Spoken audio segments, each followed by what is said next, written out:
Olá, eu sou Sérgio Sena, professor do Instituto Brasileiro de Linguagem Corporal, e hoje nós vamos falar sobre sinais da mentira. A primeira coisa importante que eu queria explicar para você sobre isso é que existe muito conhecimento sobre linguagem corporal que está aí na internet que vai te trazer muito problema quando você tentar reconhecer a mentira e utilizar esse conhecimento. Eu vou tentar explicar um pouco sobre isso no nosso vídeo de hoje, tá?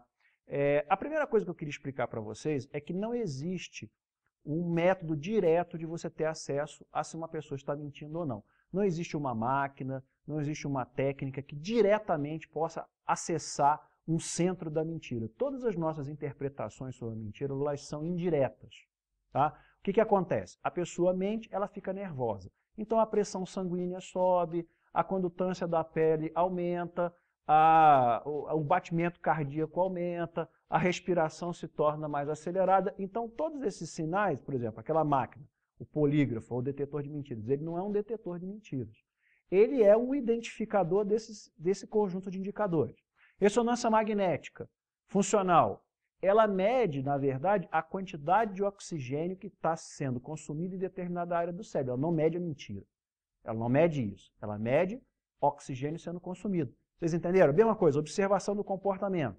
Nós estamos observando o comportamento não verbal de alguém. O que nós estamos observando não é a mentira, é a pessoa ficando nervosa. Se ela fica nervosa, ela vai ficar mais agitada, ela vai se movimentar mais, ela vai, por exemplo, aparecer, mostrar na sua face, no seu corpo, aqueles indicadores de ativação do sistema nervoso autônomo, mão suada, mão fria, a pele ruborizada na face, a gente vai ver a respiração dela aumentando, a gente vai ver aqui na carótida, a gente vai ver batendo o coração. Então tudo isso, na verdade, é muito importante que você entenda que não é a mentira.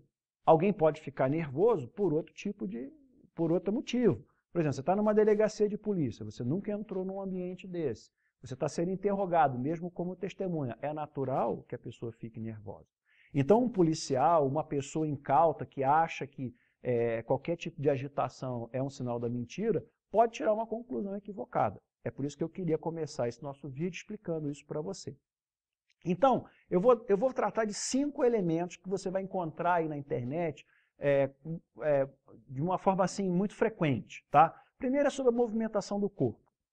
Mais uma vez, lembrando você, quando a pessoa mente, normalmente, se ela não for um profissional, ela fica nervosa. Então, ela vai tender a se movimentar mais. Aí você vai ver que os estudos científicos sobre a mentira dizem assim, que a pessoa ou se movimenta mais ou se movimenta menos.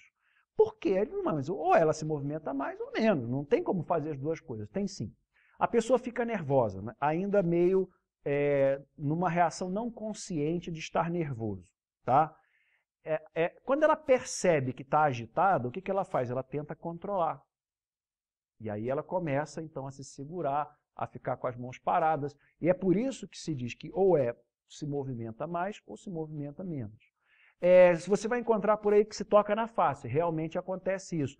Os estudos científicos mostram que esse tipo de gesto, que são chamados gestos manipuladores, aquele que você toca o seu corpo, eles aumentam, a frequência deles aumenta ou diminui, pelo mesmo motivo.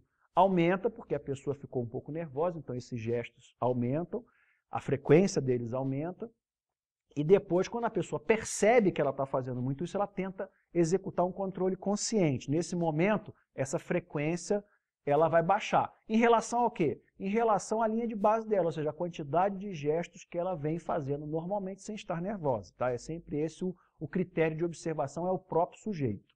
Então, realmente, pode-se tocar a face, pode tocar a orelha, pode tocar o nariz, sim. Mas cuidado, porque muitas vezes a pessoa vai coçar o nariz e ela está com rinite alérgica.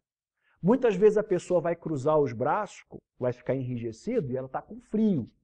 Então, muito cuidado ao interpretar esse tipo de sinal. Você vai encontrar essa informação sendo colocada aí de forma muito irresponsável e eu espero que com esse vídeo você possa ter uma postura diferente em relação a esse tipo de conhecimento.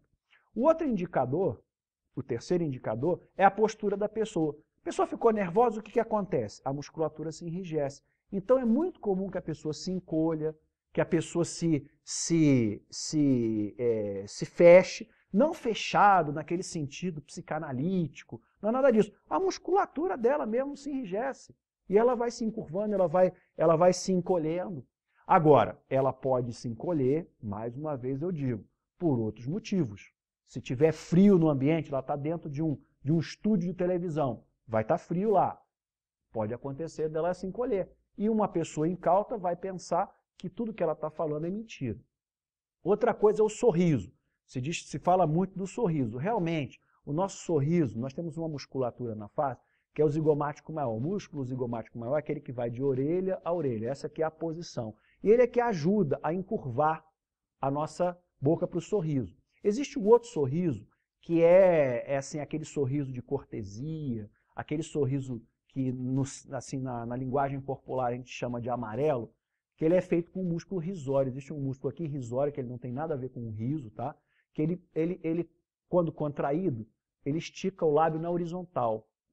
Então é um sorriso que a gente chama de amarelo. Ele não é um sorriso encurvado, ele é um sorriso reto na horizontal. Por que que esse sorriso é considerado um sorriso de mentira? Pelo mesmo motivo do que eu expliquei anteriormente. A pessoa fica nervosa, não é o zigomático maior que é contraído, é o músculo risório, que é um músculo que normalmente nós utilizamos em situações de tensão. Ele é o músculo característico, por exemplo, do medo. Ferrou, ó. A expressão de ferrou. Tá? Então é por isso que esse sorriso amarelo muitas vezes é considerado como uma expressão de mentira. Agora, a pessoa, por exemplo, pode ter ficado numa situação embaraçosa e ela vai também sorrir dessa maneira. Então você vai ter que ter muita perspicácia para verificar o contexto, aquilo que está acontecendo. É por isso que não dá para interpretar esse tipo de coisa a partir de fotos. Você tem que ver um vídeo, você tem que ver o que a pessoa estava falando, você tem que ver o contexto onde ela estava, o ambiente, tudo isso é muito importante. E por último, eu queria falar, o nosso quinto elemento da mentira, que é o movimento dos olhos. Você vai encontrar isso, assim, principalmente em língua portuguesa, você vai encontrar um monte de gente falando que o movimento dos olhos é um indicador da mentira. Cuidado com isso. Meu conselho, obviamente, se você quiser acreditar, eu vou te dizer o que os estudos científicos mostram. Se você quer acreditar, não tem problema nenhum, eu não vou ficar aborrecido com você, você também não fica aborrecido comigo, mas eu quero lhe dizer que existem muitos estudos, dezenas de estudos científicos que foram realizados, principalmente nos Estados Unidos, para tentar comprovar essa hipótese, essa hipótese de que o movimento dos olhos estaria relacionado com a mentira. O que existe é o seguinte: nossos olhos se movimentam quando nós acessamos uma memória. Isso é verdade, tá? Então essa é a primeira coisa. Agora, se a posição para a esquerda ou para a direita está associado à criação de uma versão ou à memória de uma versão, isso já é outra coisa. Tá? Tudo isso surgiu dentro do contexto da programação neurolinguística, quando se faz uma mistura de teorias. Tá? E eu queria agora, como um psicólogo que entende um pouco de ciência, eu queria te explicar o seguinte, que quando você tem a teoria A e a teoria B, não basta você colocá-las juntas e dizer A mais B é igual a isso. Então, por exemplo, existia um cidadão chamado Roger Sperry. Ele ganhou o prêmio Nobel em 1981 porque ele descobriu que o nosso cérebro funciona com hemisférios. Que o hemisfério direito comanda o nosso lado esquerdo e que o hemisfério esquerdo comanda o lado direito do nosso corpo. E ele ganhou o prêmio Nobel por conta dessa descoberta, por conta de todos os estudos que ele fez em relação a isso. Então não adianta você verificar as áreas, por exemplo, da linguagem, da memória, que estão de um lado, e a área da criação, por exemplo, que é do lado direito, a área da linguagem, a área objetiva, né? Então o canhoto cerebral, a pessoa que usa muito o seu lado esquerdo, que é objetiva, que é uma pessoa, assim, e tentar fazer uma relação disso com a memória criada, com a criação, e com a memória verdadeira. Simplesmente juntando as duas coisas, como o movimento olhou para a esquerda, está falando a verdade, olhou para a direita, está falando a mentira. Não pode ser, isso não tem comprovação nenhuma. E os estudos que foram feitos, você pode ver no portal Ebrau, que nós temos um artigo só sobre isso, muitos estudos que assim, não chegam à conclusão. A pessoa pode estar falando a verdade e olhar para o lado direito, olhar para o lado esquerdo, olhar para cima, olhar para baixo, isso não tem nenhuma relação, tá? Mais uma vez eu queria, já concluindo o nosso vídeo, dizer para você, se você quer acreditar nisso, não há problema nenhum. Eu só quero que você saiba que você tem que acreditar como se acredita numa religião. Ninguém vai questionar, mas você sabe que não há como demonstrar, tá? Esse é o meu papel aqui, de te dar essa dica, de que se você está olhando os olhos de alguém para achar que ele está mentindo ou falando a verdade, cuidado, porque você não vai chegar a uma conclusão muito boa. Nós ficamos hoje por aqui. Não esqueça de navegar pelo nosso portal, Portal Ibrau, que é o maior portal sobre linguagem corporal e língua portuguesa. Muito obrigado e até a próxima.